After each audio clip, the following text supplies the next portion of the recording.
Biology class 12 chapter 13 जैव प्रौद्योगिकी अथवा बायोटेक्नोलॉजी के अंतर्गत पार्ट 2 लेकर के आए हैं। आज के पार्ट में पुनर्योगज डीएनए तकनीक की क्रियाविधि अर्थात mechanism of recombinant DNA technology को बहुत ही अच्छी तरीके से चित्रों के माध्यम से आपको समझाएंगे। इसके अलावा जेल इलेक्ट्रोफोरेसिस को समझाएंगे, क्लोनिंग संवाहक को समझाएंगे, बायोरिएक्टर और अनुप्रवाह संसाधन यानी डाउनस्ट्रीम प्रोसेसिंग को चित्र और उदाहरण से समझाएंगे। तो चलिए एक एक करके सबको डिटेल से समझा देते हैं। तो सबसे पहले पुनर्योगज डीएनए तकनीक की क्रियाविधि को समझाते हैं अर्थात mechanism of recombinant DNA technology को समझाते हैं। देखिए इसमें कई सारे स्टेप होते हैं, तो इधर हम स्टेप भी बताते चलेंगे और इधर चित्र भी आपको बनाते चलेंगे। देखिए पहला स्टेप इसमें होता है आइसोलेशन ऑफ डीएनए। इस स्टेप में क्या किया जाता है कि जैसे कोई कोशिका है तो हम सभी लोग जानते हैं कि उस कोशिका के अंदर गुणसूत्र होते हैं और गुणसूत्रों के अंदर डीएनए होता है। भाई कोशिका है, कोशिका के अंदर गुणसूत्र होगा और गुणसूत्र के अंदर डीएनए होगा। अब इस डीएनए को निकालना है क्योंकि हमें बनाना है रिकॉम्बिनेंट डीएनए, इसलिए इसके डीएनए को निकालना पड़ेगा। तो आपको बता दें कि इसकी कोशिका भित्ति को डिसॉल्व करना पड़ेगा। अगर पादप कोशिका है तो पादप कोशिका के लिए सेलुलेज एंजाइम आता है, इसका प्रयोग करके इसकी भित्ति को डिसॉल्व करेंगे। अगर फंगल कोशिका है तो फंगल कोशिका के लिए काइटिनेज एंजाइम आता है, काइटिनेज एंजाइम का प्रयोग करेंगे। और इसी तरह से अगर बैक्टीरियल कोशिका है तो उसके लिए लाइसोजाइम एंजाइम का प्रयोग करेंगे कोशिका भित्ति को या कोशिका कला को डिसॉल्व करने के लिए। देखिए जब कोशिका कला या कोशिका भित्ति डिसॉल्व हो जाएगी तो इधर डीएनए निकल आएगा इस तरह से, यानी आइसोलेशन हो गया डीएनए का। इसी तरह से इधर प्लाज्मिड का ले लेंगे, बैक्टीरियल सेल बनाएंगे, बैक्टीरिया की कोशिका बनाएंगे, इसका एक खुद का डीएनए होता है जिसे बैक्टीरियल डीएनए कहा जाता है। और इसमें एक अतिरिक्त गुणसूत्रीय पदार्थ होता है, एक्स्ट्रा क्रोमोसोमल मटेरियल होता है जिसे प्लाज्मिड कहा जाता है। तो इसको भी निकालने के लिए क्योंकि बैक्टीरियल सेल है तो लाइसोजाइम एंजाइम का प्रयोग करेंगे और आइसोलेट करके इसके प्लाज्मिड को भी निकाल लेंगे इस तरह से। तो डोनर सेल का इधर आ गया है और बैक्टीरियल सेल का इधर आ गया है डीएनए। अब आइसोलेशन ऑफ डीएनए हो गया है। फिर दूसरा स्टेप होगा use of restriction endo nuclease enzyme, यानी अब रेस्ट्रिक्शन एंडोन्यूक्लिएज एंजाइम की सहायता से डीएनए को कट करेंगे क्योंकि ये बहुत बड़ा डीएनए निकला है, इसको कट करना पड़ेगा।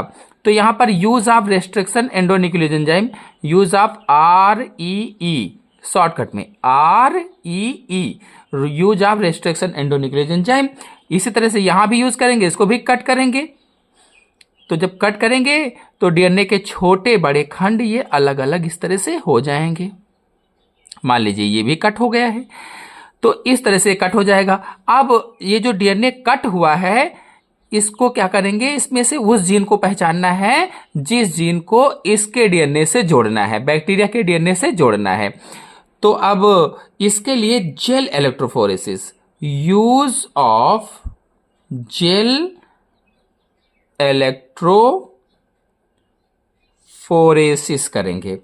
देखिए जेल इलेक्ट्रोफोरेसिस में क्या करेंगे कि मुख्य जीन को निकालना है, इससे मुख्य जीन को पहचानना है, तो इसके लिए जेल इलेक्ट्रोफोरेसिस किया जाता है। हम सभी लोग जानते हैं जो डीएनए होता है नेगेटिवली चार्ज होता है, तो इसमें एक ट्रे जैसा होता है, यहाँ पर बेल बनी रहती हैं और यहाँ इधर इसको कैथोड एनोड जोड़ देते हैं और इस पर जेल डाल देते हैं। अब जेल डालने के बाद इसको, इस द्रव को इसमें भर देते हैं गड्ढों में और ऑन करते हैं तो ये छोटे बड़े खंड अलग अलग हो जाते हैं। जेल इलेक्ट्रोफोरेसिस करने से डीएनए के छोटे बड़े खंड अलग अलग हो जाएंगे, वांछित खंड अलग हो जाएंगे, कह लीजिए इस तरह से। तो मान लेते हैं कि ये एक खंड ये हमें प्राप्त हो गया जो हमें चाहिए था, और एक खंड यहाँ बैक्टीरियल का है। जब यूज ऑफ जेल इलेक्ट्रोफोरेसिस करेंगे तो इसमें डीएनए के छोटे बड़े खंड आकार के अनुसार अलग अलग हो जाते हैं। अब प्रोब की सहायता से प्रोब यूज कर लेंगे, और प्रोब की सहायता से उस खंड को पहचान लेंगे, मॉलिक्यूलर प्रोब की सहायता से उस जीन को पहचान करके यहां रख लेंगे। अगला स्टेप होगा इसमें joining of foreign DNA to vector DNA. देखिए फॉरेन डीएनए ये वाला है, जो वांछित कोशिका थी, जो वांछित डीएनए खंड लिया गया था उसी को फॉरेन डीएनए कहा जाता है या विजातीय डीएनए कहा जाता है। और जो बैक्टीरियल डीएनए निकला हुआ है उसे वेक्टर डीएनए कहते हैं, वेक्टर डीएनए या वाहक डीएनए कहा जाता है। आप क्या करेंगे, लाइगेज एंजाइम की सहायता से इनको ज्वाइनिंग करवा देंगे, joining of foreign DNA to vector DNA. तो फॉरेन डीएनए वेक्टर डीएनए आपस में जुड़ जाएगा। ये इस तरह से हम जोड़कर बता देते हैं कि ये जुड़ गया है। ये देखिए, इसको थोड़ा सा अलग कलर से कर दीजिए ताकि ये बैक्टीरिया वाला डीएनए हो जाएगा, जुड़ गया। अब ये जो नया डीएनए बना, इस नए डीएनए को पुनर्योगज डीएनए कहा जाता है, या फिर इसी को रिकॉम्बिनेंट डीएनए कहा जाता है। ये जो नया डीएनए बन गया इसी को पुनर्योगज डीएनए या रिकॉम्बिनेंट डीएनए कहा जाता है। अब देखिए 4 स्टेप हो गए थे, 5वां स्टेप होगा फॉर्मेशन ऑफ रिकॉम्बिनेंट डीएनए। तो देखिए फॉर्मेशन हो गया है रिकॉम्बिनेंट डीएनए का, 5वें स्टेप में ये होगा फॉर्मेशन ऑफ रिकॉम्बिनेंट डीएनए या पुनर्योगज डीएनए। अब यहीं पर आप चाहो तो पीसीआर भी कर सकते हो। यहीं पर PCR, polymerase chain reaction, PCR क्या होता है कि फोटोकॉपी की तरह से होता है, बिल्कुल इसी जैसे डीएनए, सेम ऐसे डीएनए और भी बहुत सारे आप बना सकते हो। और इसके बाद में अगला स्टेप होगा 6 नंबर में, आप बता सकते हैं कि transfer of recombinant DNA into host cell. ये जो रिकॉम्बिनेंट डीएनए बना है इसको होस्ट सेल में डालेंगे। तो जहां से निकाला था उसी में डाल दीजिए। ये देखिए, ये बैक्टीरियल सेल मैंने बनाया और इसी में इंसर्ट कर देंगे इसको, जो नया पुनर्योगज डीएनए बना है। अब धीरे धीरे करके क्या होगा, जब इसमें इसको इंसर्ट कर दिया है, बात क्या होगा कि ये रेप्लिकेशन करेगा, और रेप्लिकेशन करके यहां पर हम आपको दिखा देते हैं, जब ये रेप्लिकेशन करेगा तो ये कई सारे डीएनए इस तरह से बना लेगा। रेप्लिकेशन करके कई डीएनए का निर्माण यहां पर कर लेगा, और फिर इसके बाद में डाउन स्ट्रीम प्रोसेसिंग के माध्यम से इसको निकाल लिया जाएगा और नए जीव में डाल दिया जाएगा। तो इस तरह से पुनर्योगज डीएनए तकनीक की क्रियाविधि हो गई है। चलिए अगले स्टेप पर आते हैं। फिर अगला है जेल इलेक्ट्रोफोरेसिस। देखिए जेल इलेक्ट्रोफोरेसिस में क्या किया जाता है कि एक इस तरीके का यंत्र होता है, ऊपर विद्युत से कनेक्ट करने के लिए भी यहाँ पर इधर एनोड इधर कैथोड लगाए जाते हैं, और यहाँ पर वेल बनी रहती हैं कुछ गड्ढे जैसे। तो जो सैंपल था जिसके डीएनए को कट किया था, इसको इसमें भर देते हैं। जब डीएनए फिंगरप्रिंटिंग की जाती है, तब मैंने आपको समझाया था डीएनए फिंगरप्रिंटिंग में डीएनए बड़ा सा निकलता है तो उसको कट किया जाता है। कट कैसे करते हैं, रिस्ट्रिक्शन एंडोन्यूक्लियोज एंजाइम की सहायता से कट करते हैं, और कट करने के बाद में उस छोटे बड़े खंडों में अलग अलग हो जाता है छोटे।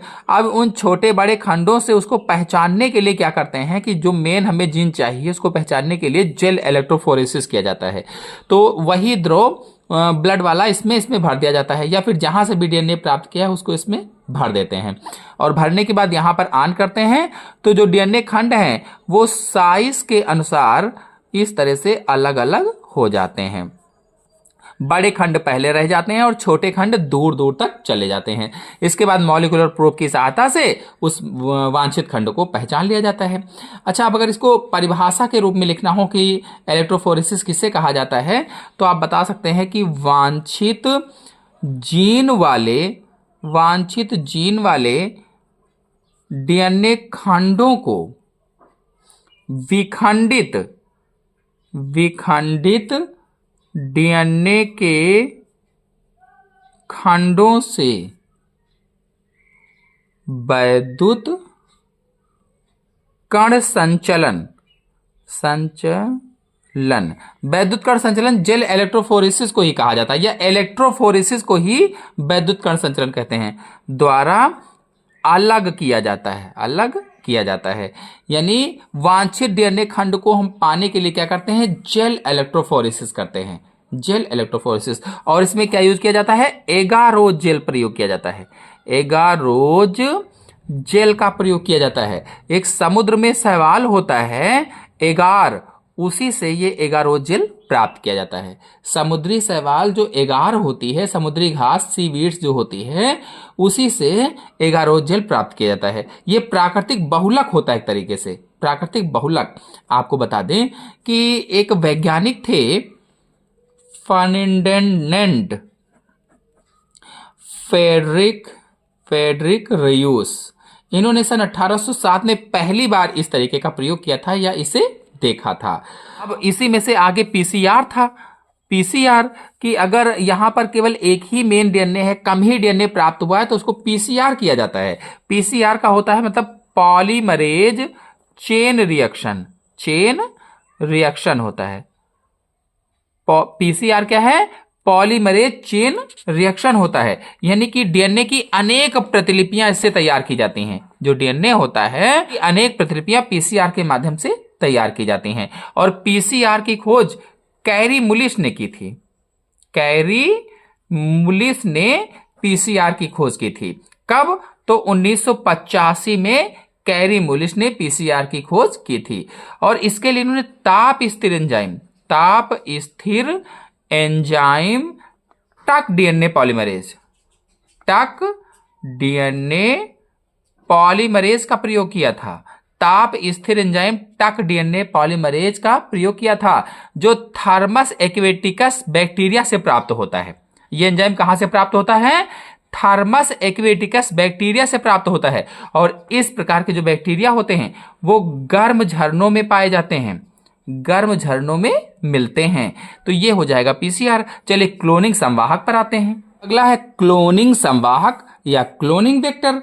तो ये एक छोटा डीएनए अणु होता है, छोटा डीएनए अणु होता है। जो क्लोनिंग संवाहक है एक छोटा डीएनए अणु होता है। जैसे पोषक कोशिका है, पोषक कोशिका होती है, तो इसमें स्वतंत्र रूप से रेप्लिकेट करता है, रेप्लिकेशन कर सकता है, या कह लीजिए स्वतंत्र रूप से प्रतिकृति कर सकता है, गुणन कर सकता है, कई सारे बना सकता है। यानी कहने का मतलब यह है कि जो क्लोनिंग संवाहक है एक छोटा डीएनए अणु होता है जो किसी उचित कोशिका या पोषक कोशिका में स्वतंत्र रूप से प्रतिकृति कर सकता है, और इसी से विदेशी डीएनए को जोड़ा जाता है या विजातीय डीएनए को जोड़ा जाता है। इसमें जैसे प्लाज्मिड है, और जो बैक्टीरियोफेज था, ये डीएनए के वाहक के रूप में उपयोग किए जाते हैं। प्लाज्मिड और बैक्टीरियोफेज के डीएनए वाहक के रूप में उपयोग किए जाते हैं। प्लाज्मिड में अब दो और बन गए हैं, एक फास्मिड्स एवं कास्मिड्स। ये भी संवाहक के रूप में उपयोग में लाए जाते हैं या वाहक के रूप में उपयोग में लाए जाते हैं। अगला है बायोरिएक्टर। देखिए जो बायोरिएक्टर होता है, बायोरिएक्टर एक सिलेंडर के समान, जो बायोरिएक्टर है एक सिलेंडर के समान होता है। जैसे कुछ इस तरह से देख लीजिए, बिल्कुल ये सिलेंडर जैसा होता है बायोरिएक्टर, और यहाँ पर एक प्लेट जैसा इस तरह से लगा रहता है। तो जो बायोरिएक्टर हैं ये सिलेंडर जैसे होते हैं या सिलेंडर के समान होते हैं, और इसमें सूक्ष्म जीव हैं, पौधे हैं, जंतु हैं या मानव कोशिकाएं हैं, आदि को कल्चर किया जाता है, आदि का संवर्धन किया जाता है। जो बायोरिएक्टर होते हैं सिलेंडर के समान दिखते हैं, सिलेंडर के समान होते हैं। इनमें सूक्ष्म जीवों, पौधों, जंतुओं अथवा मानव कोशिकाओं को कल्चर किया जाता है। कल्चर किया जाता है और कल्चर करने के बाद इनसे विशिष्ट उत्पाद प्राप्त किए जाते हैं। विशिष्ट उत्पाद प्राप्त किए जाते हैं और बेस्ट एंजाइम, विशेष प्रकार के एंजाइम भी प्राप्त किए जाते हैं। आपको बता दें कि इसमें एक विशिष्ट प्रकार का सामान्यतः जो उपयोग होता है बायोरिएक्टर, उसे विलोडित बायोरिएक्टर कहा जाता है। जो सामान्य रूप से उपयोग में आता है उसे विलोडित बायोरिएक्टर कहा जाता है। अगर बायोरिएक्टर के बारे में, केवल बायोरिएक्टर के बारे में जानकारी चाहते हैं तो हमारे चैनल में वीडियो अपलोडेड है, आप लोग जाकर के अच्छी तरीके से समझ सकते हैं। इस तरह से देखिए, जेल इलेक्ट्रोफोरेसिस का शॉर्ट ले लीजिए और इसी तरह से जेल इलेक्ट्रोफोरेसिस के बारे में परीक्षा में आपको लिखना होगा। और ये जेल इलेक्ट्रोफोरेसिस में आप चित्र भी बना सकते हैं। और इसके बाद में पीसीआर का शॉर्ट ले लीजिए। पीसीआर के बारे में बचा हुआ शेष भाग यहाँ है तो ये पीसीआर में ही लिखना होगा, इसको भी शॉर्ट ले लीजिए। इसके बाद में क्लोनिंग संवाहक के बारे में यहां से आप शॉर्ट ले सकते हैं, क्लोनिंग संवाहक हो जाएगा ये। फिर बायोरिएक्टर के बारे में ये शॉर्ट ले लीजिए, बायोरिएक्टर का है ये।